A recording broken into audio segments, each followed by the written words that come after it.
Good evening.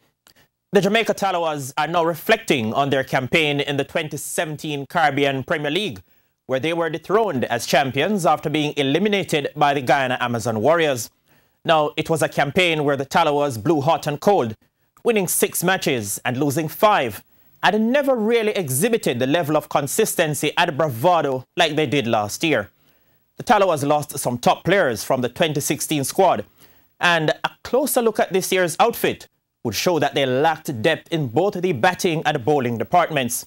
Now, with the loss of captain Chris Gayle, Chadwick Walton, Imad Wazim, Shakib Al Hassan, who missed the team's last 7 games due to international commitments with Bangladesh, and Andre Russell, who is serving a suspension for a doping violation, then you realize that a large chunk of the Tallawahs' strength from 2016 was missing for various reasons.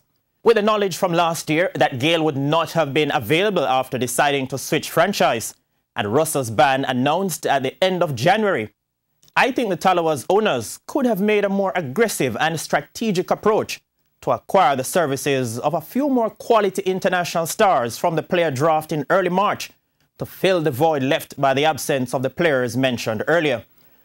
There also appeared to have been an over-reliance on captain Kumar Sangakkara, who led the batting department with 379 runs. Lendl Simmons with 256 and Andre McCarthy 292 also got among the runs, but not necessarily in the crucial matches towards the end of the team's campaign. One gets the impression that the Tallawahs management will have to be quite proactive and meticulous in their recruitment for next year's staging if the team is to mount an effective and a successful campaign. I'm Spencer Darlington. Good evening.